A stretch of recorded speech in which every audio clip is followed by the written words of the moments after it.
to you this morning. We haven't been in this space for a really long time. It's good to be here this morning. It's good to be in your presence, and we long for you to join us here as we sing, as we worship you, as we praise your name, as we talk about you.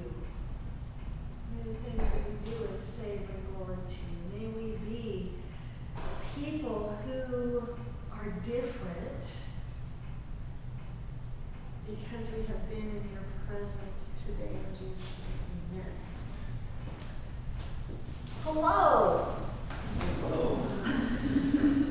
You know, I closed my eyes and we were not there. And then I opened my eyes and we were there. It was almost like a Star Trek moment. Captain Kirk, not there, not there. It's good to be back here. Other than when Lisa did the English service at the end of July, we actually have not been in here for a church service since the end of June. So it seems like a really long time ago. It's good to be back, and it's good to have Amy back driving your fast car. I love it. Bible stories. So last week in the combined service that we had last week, we did the story of John the Baptist. This week, we are doing She Chose Better, Mary and Martha. Here's our scripture today. Luke chapter 10, verses 41 and 42. Martha, Martha, Jesus said, you are worried and upset about many things, but only one thing is necessary. Mary has made the better choice, and it will not be taken from her. And here's the scripture that we're going to cover today. Luke 10 and Revelation chapter 3. Okay, she chose better. Jesus, Mary, Martha, Lazarus were close friends. The best of friends, really. And Martha's home was a place of refuge for Jesus. He would often go there with his disciples, and it was there that he found rest, relaxation, a place to get away from the pressures of his life. Luke tells us that one day, while Jesus was on his way to Jerusalem, because Bethany was not that far from Jerusalem, just a couple of miles, on his way to Jerusalem, Jesus popped in for a visit. Have any of you ever had someone just pop over unannounced? Jesus popped in. Thank you for that special sound effect. Martha, of course, she opened the door and she was excited to see that it was Jesus. Who would be excited? And she welcomed him and the disciples into her home. Mary was at home, and no doubt she and Martha were both doing what all good Jewish women did at the time, which they were contributing to the needs of the household. But when Jesus walked in, down went the Swiffer, and the hoovering was forgotten. Immediately, the Bible says, Mary sat down at Jesus' feet to listen to what he was saying. She loved to be near Jesus. Everything else could wait because her friend had popped over. While Mary sat at Jesus' feet, the Bible says that Martha was distracted by all the preparations that had to be made. So, what preparations do you think that involved? If somebody pops over and say you have the gift of hospitality, what's the first thing that's going to pop into your head of things that need to be done? What are we going to eat? What do I have in the fridge? And you start ticking a mental note, right? What do I have in the fridge? fridge? Do I have stuff to make pasta? So, do I have pasta? Do I have sauce? Do I have grated cheese? Do I, have all those things? And you begin to run through, and then you go, oh wait, did I clean the bathroom? What if my friend who's popped over needs to go? So you begin to become distracted by all the things that you think need to be done for the benefit of this friend. Now, I enjoy remodeling shows a lot. And one of the requests that homeowners make almost without fail is for walls to be taken down between the kitchen and the rest of the living space. Typically, if you go into an older home, there's usually 2 walls, and the kitchen is sort of tucked away, and then you have a living room, dining room, but the kitchen is sort of cut off. And homeowners, more often than not, say, I want those walls taken down. And the reason that they give is because they don't want to be apart from what's going on the other side of the wall. They want to be a part of the action. They want to be a part of the fellowship. Yes, they're cooking, and I love to cook, but I also want to be a part of what's going on the other side of the wall. Could this be true of Martha? Could it be that her heart's desire was to be doing what Mary was doing, but that she was distracted by all of the duties and by the expectations of her culture? Perhaps she too lingered near Jesus for a period of time, but soon the weight of guilt of not doing what she should be doing drove her back to the kitchen. Meanwhile, she did what we all do. She kept one ear open for what was happening on the other side of the wall. Jesus said, "Blessed are the drat!" The oven timer just went off, so she scurries over to deal with the oven timer. Jesus said, "Take my yoke." Drat! The pot on the stove just boiled over, so now she's distracted by that, and she doesn't get to hear how Jesus finishes that sentence. Jesus said, "I am the way." The drat, the table isn't set. Oh no. And the dishwasher isn't empty, and the golden goblets aren't out. And what did Jesus say?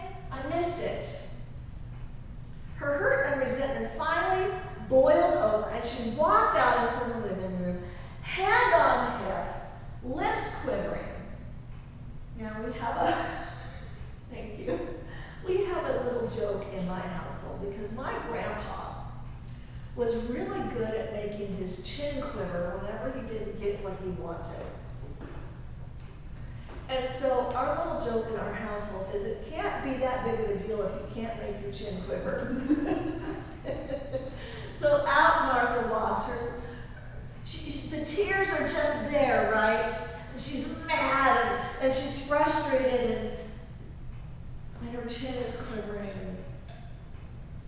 And she says, "Lord, don't you care at all that my sister has left me to do all the work? Tell her to help me." And we think, man, was she bold. She is all up in the God of the universe's grill, throwing around accusations like, "Don't you care?" and getting a little bossy. Tell her to help me. Do you think that she already knew the answer to the "don't you care" question? I think she did. I think she knew the deep and abiding care that Jesus had for her. You don't have that good of a friendship with someone and not know that. But in the moment, all she saw was that Mary had abandoned her and that Jesus had allowed it. She allowed her hurt and her frustration to override what she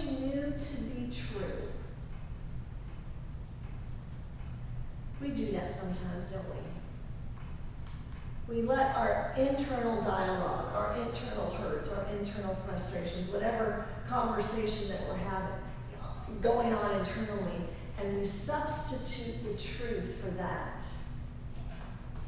We do that sometimes. And what of her demand? Tell her to help me. As she throws out her head and she points a little finger, you tell her to help me. Do you think that Martha wanted Mary to be just as distracted as she was? Do you think that she was jealous that Mary felt no pressure to be in the kitchen? Do you think that it bothered her that Mary wasn't bothered by the cultural pressure to be the perfect hostess?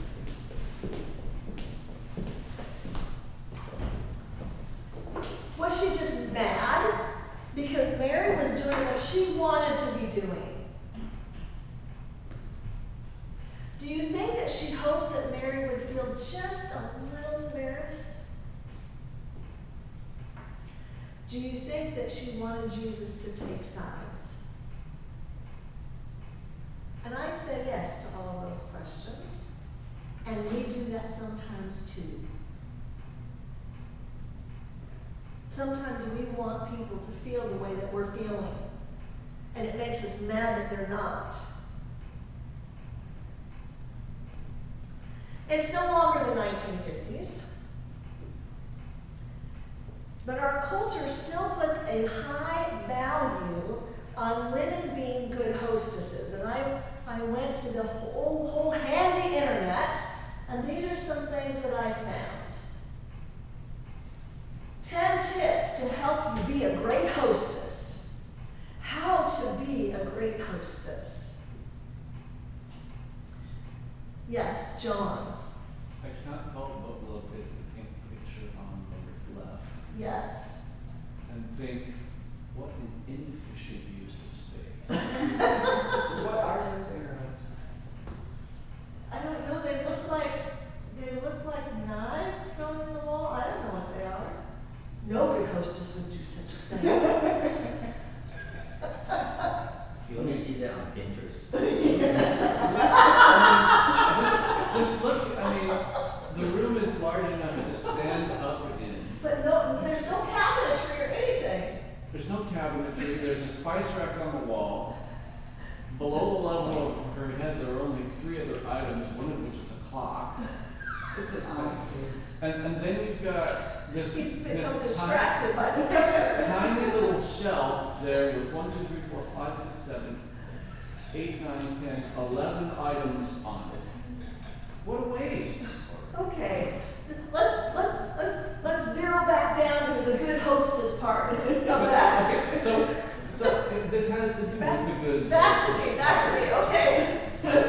I'm out. That room is all about the look. There is no functionality in that room. Well, it's always about the look, isn't it? But look at this. You see that perfect trifle up there in the corner where she's got her cookbook, and that perfect trifle, and this lovely lady down here with her olive oil salad going on, and she's got some potatoes and some things going on there. How to be a perfect hostess. Our culture, whether we want to admit it or not, still puts a high value, high pressure on this idea of being a perfect hostess. I venture to say that that's one of the reasons why we don't invite people over to our houses anymore. When we all grew up, when we were all growing up, you always went to each other's houses on Sabbath afternoon. That's what you did. You invited people over all the time. But now it's like, oh no, because they're gonna judge me because the things are just so. Okay, high value. However, at my house, if any of you ever have been to my house, I am what you might call a bad hostess. And here, What is I that? am a bad hostess because this is my mentality. This is what we have in the fridge. Help yourself. You want a piece of pie?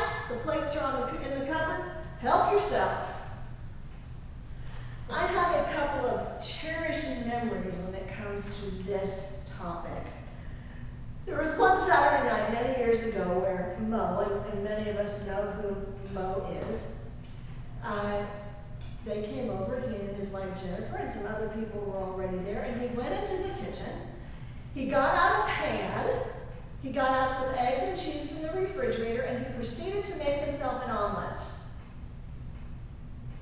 He didn't ask permission to do it. He just did it because he knew that he could. And what was really funny is his wife walked in and she was like, "What are you doing?" And he was like, I'm in here making an omelet because I feel the need for some protein." And I'm like, "Oh, yeah." And he says, "Yeah, I totally knew you were going to say that, so I just did it." I love that. The other one is that one Saturday night, everyone showed up at my house in their pajamas. And the reason why they did that is because they knew I would be wearing my favorite onesie. As you can see, there I am in my favorite onesie, downing a liter of mug root beer. John calls that my bear soup because there's little bears all over it, my favorite onesie. So everybody showed up to my house in their pajamas, and I love that. Here's my philosophy. I want people to feel comfortable. You don't have to take off your shoes when you walk in the door of my house, but you can if you want to. And truth be told, I'm a little rebellious. I bet none of you can imagine that in me at all. And here's why I'm a little bit rebellious. If you want to wait on people hand and foot, please do so. But do not expect me to do the same. I am definitely a Mary. And if you arrive at my house expecting a Martha, you are going to be very disappointed. So, there is Martha standing in the door, hand on hip, tears in her eyes, lips quivering. How did Jesus respond to her accusation? "Don't you care?" And tell her to help me. How did Jesus respond? Did he storm out of the house yelling, "How dare you?" as he stormed off? Did he glare at her because she had just interrupted a very important point? Did he tell her to go back where she belonged because his needs were more important than hers? No, he did not. I imagine that while everyone else in the room was slightly embarrassed and maybe slightly irritated, that Jesus instantly rose from where he was and he made his way to Martha with his arms open wide. And he said, "Martha, Martha, you are worried and upset about many things, but only one thing is important. Only one thing is necessary. And Mary has chosen the better thing. It will not be taken from her."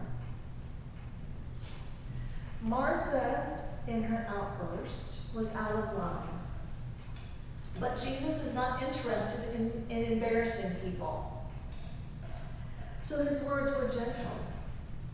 And he might have just whispered them in her ear, or her ear only, I don't know. But his words were gentle. There was kindness in his tone. But there was also a gentle reproof nonetheless. Mary has chosen what is better, and I won't take it from her. I wonder if Jesus' words to Martha were also meant for the men in the room. No doubt, their own unspoken expectations contributed to Martha feeling that her place was in the kitchen. No doubt, Mary's eager presence would have been irritating to some, and I think specifically of Judas. Because remember, it was Judas, when Mary comes to that dinner and she breaks that bottle of nard over Jesus' feet, that Judas is like, "What is she doing here?" So it's possible that they were irritated by the fact that Mary just plopped right down. Could it be that Jesus was pointing out to the disciples that both Mary and Martha had as just as much right to be there as they did? That's just something that I wondered about. There was nothing wrong with Martha's desire to show hospitality. I mean, last week when we did our spiritual gifts class, some people have been gifted with the gift of hospitality. There's nothing wrong with the desire to show hospitality. The problem was twofold. She had bought the lie, first of all, that her value was determined by her output. So worried was she that Jesus or his disciples would judge her value based on the quality of her hospitality that she missed what was the most important thing, and that was spending time with her friend. Second of all, she chose to make her choices and the resulting stress and anxiety someone else's responsibility. She chose to play the victim card instead of just saying, you know what, we're just going to have sandwiches. Forget the 12-course meal. We're having some sandwiches because I got some cheese and I got some bread. And I'm going to go sit at Jesus' feet. She made her choices someone else's responsibility. We do that sometimes. And what of Mary? Well, she won't always be a Mary. Tomorrow we'll find her with Swiffer in hand, going about her daily tasks, contributing to the household. But she will always have yesterday. And she will treasure in her heart the day she chose to sit at Jesus' feet. So, when Jesus stands at the door of your heart and he knocks, what do you think he's after? What do you think his expectations are? Is he looking for a Martha? Or is he looking for a Mary? Does he want to be fed by you? Or does he want to feed you? Does he want a servant? Or does he want a friend? Are you going to leave him at the door while you rush around straightening up?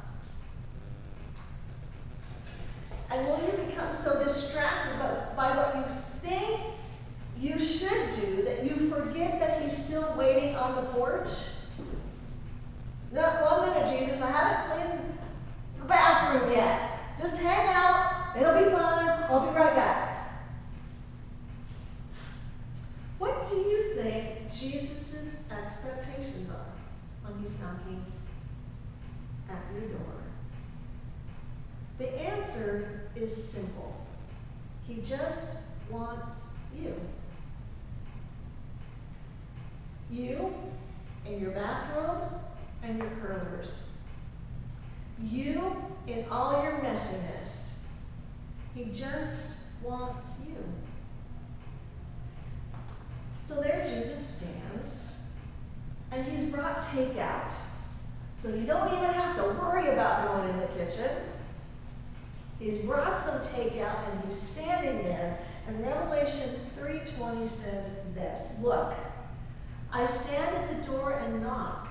If you hear my voice and open the door, I will come in, and we will share a meal together as friends." So what do you think of this story as I have outlined it for you today? Are you a Mary or a Martha? I've already confessed that I'm a Mary. I guess it could be a Mary and a Martha depending on the time. You could be both. That's a little schizophrenic, isn't it? Today I'm a little Martha, I'm a little Mary. That's probably true of all of us.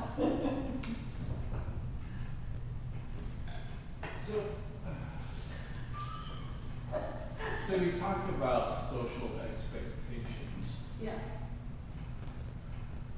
Is it possible that Martha was more concerned about how she was perceived and what her status in the community would be Yeah, no question. than she was about spending time with Jesus? Yeah, you can't deny the external cultural pressure that brought, but yeah, I would say it's the album. I think it's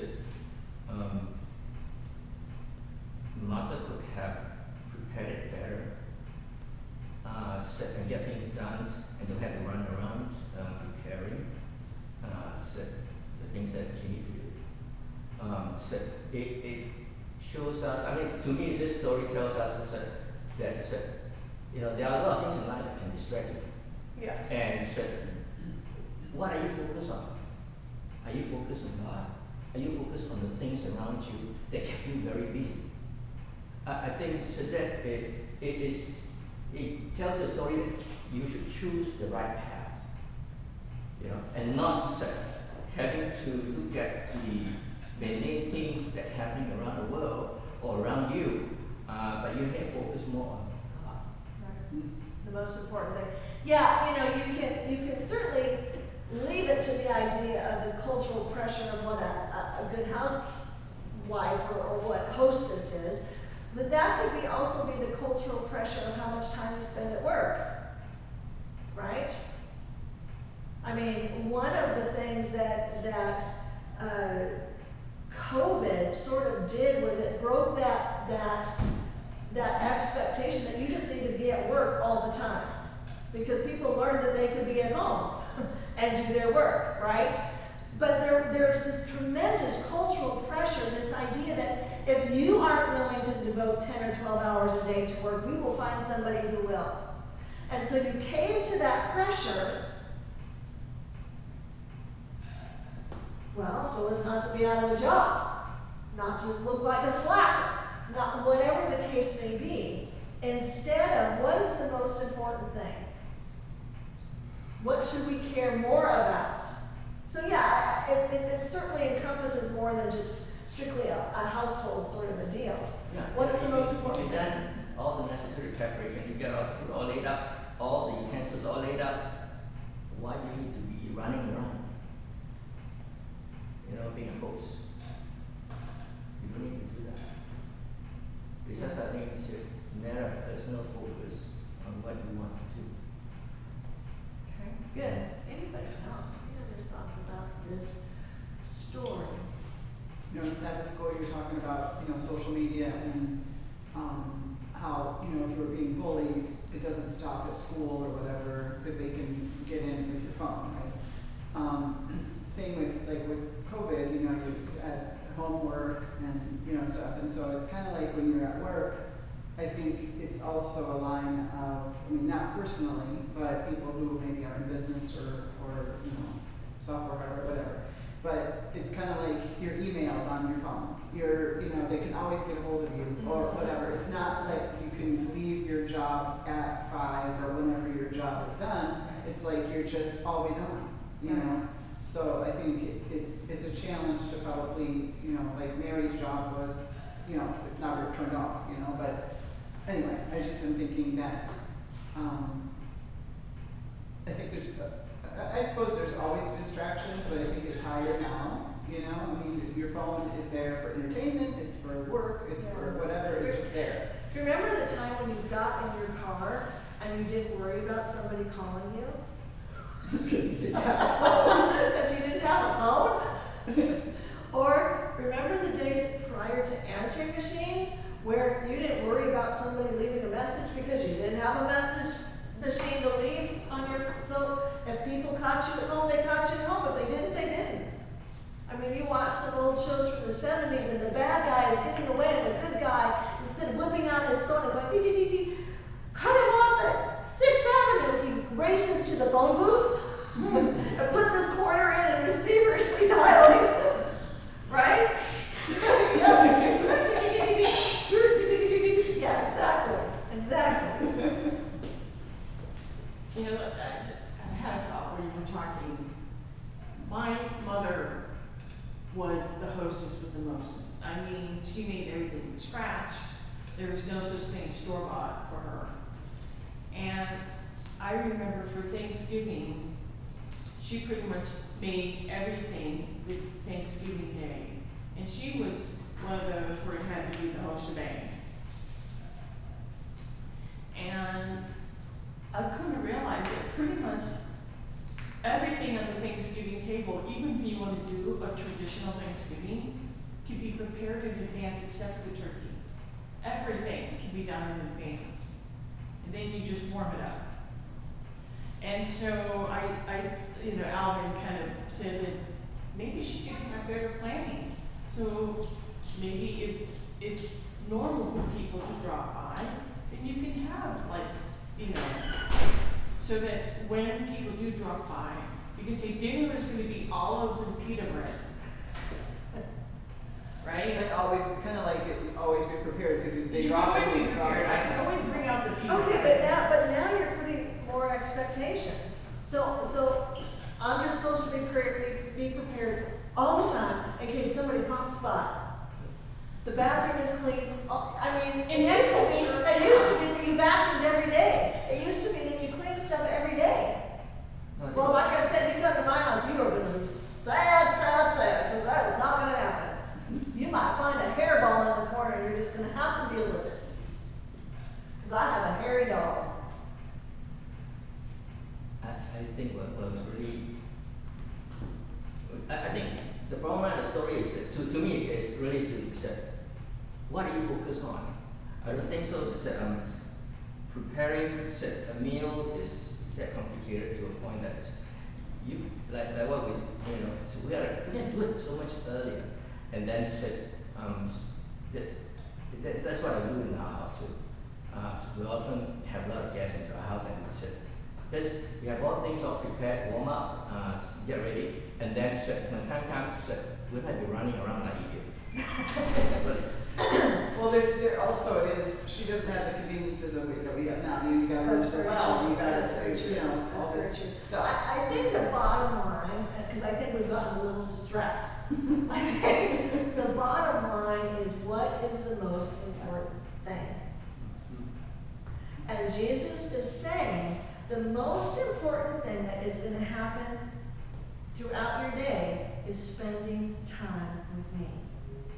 And it's easy to get distracted by the world, by expectations of the world, by the expectations that you put on yourself. Whatever the case may be, it's easy to get distracted. But he is saying the most important thing is to spend time with me. Period. And as he said to Martha, Mary chose the better thing, and I will not take that away from her. Yeah, John. I think part of what Jesus was saying to Martha is, I will still love you, even if the meal isn't perfect, or the house isn't perfectly clean. Don't leave now. What did I say? Yeah. I love you, even if you got a messy house. Because that's what Jesus does. He says, I don't care if you're in your bare seat, people. I love you, and I want to spend time with you. Okay? Let's stand up. Dear Jesus, help us to be aware of the things that distract us. The things that we either put on ourselves or that we allow our culture and society to place on you that distract us from being with you, distract us from time with you. Because that's what you really want. To come and sit and laugh and cry and be